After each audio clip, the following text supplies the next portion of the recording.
Adequacy of dialysis is very important topics.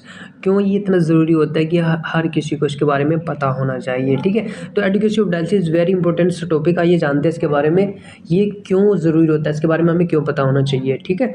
तो adequacy of dialysis refer to how we remove toxins and waste products, यानी patient की body से कितना toxins, कितना waste products remove हो रहा है और आफ्टर डायलिसिस हमारे पेशेंट को कितना रिलीफ हो रहा है, ये सब चेक करने के लिए हम पेशेंट की एडुकेसी ऑफ डायलिसिस चेक करते हैं, ठीक है।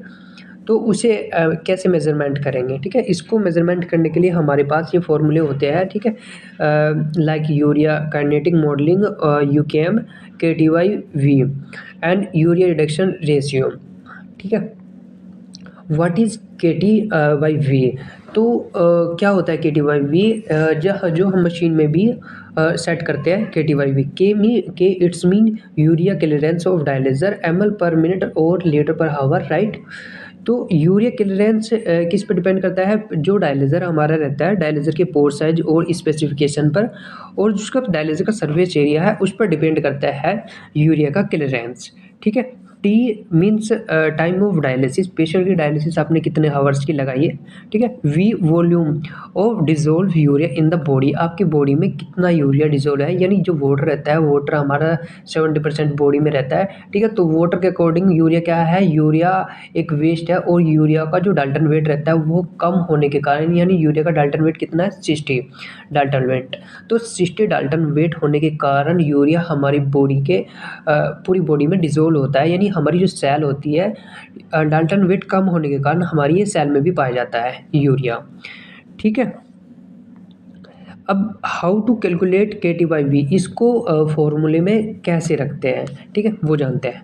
इफ़ डायलिसिस क्लियरेंस के, जो डायलिसिस की क्लियरेंस होती है के, ठीक है, तो वो हमारे पास कितनी है? 300 ml पर मिनट्स, ठीक है।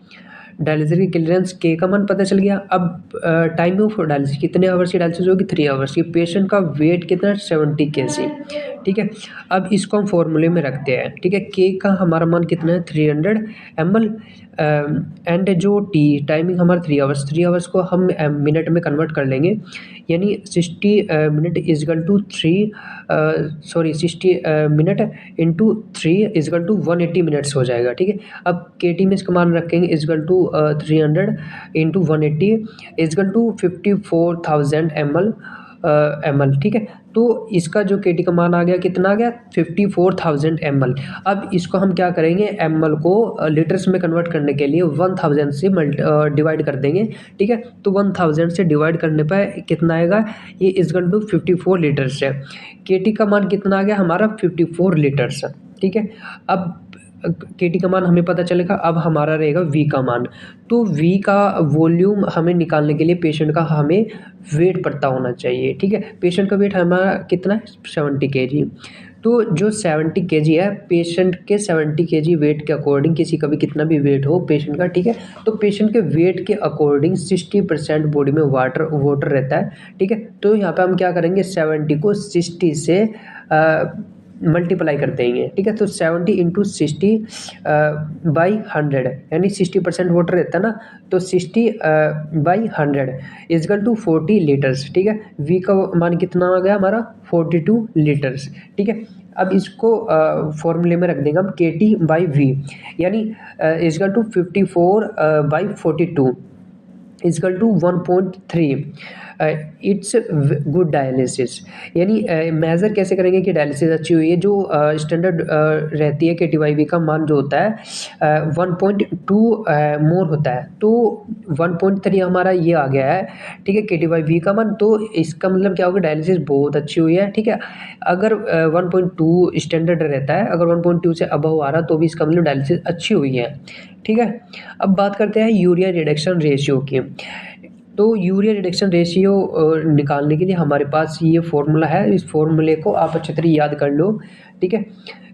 URR equal to pre dialysis urea minus post dialysis urea, divide कर देंगे प्री डायलिसिस यूरिया से और मल्टीप्लाई करेंगे 100 से।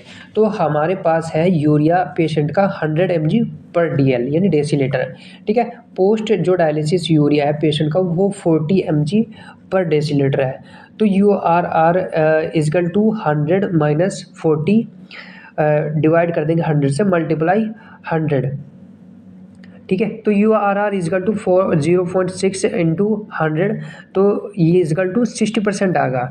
सो better dialysis U R should be more than 60%, यानी 60% आएगा तो किसी स्टैंडर्ड यू आर की जो रहता है तो 60%, यानी बेटर डायलिसिस हो 60% से ऊपर आ गए, 70 आ गए, 90 आ गया, तो यानी डायलिसिस बहुत अच्छी हुई है, ठीक है।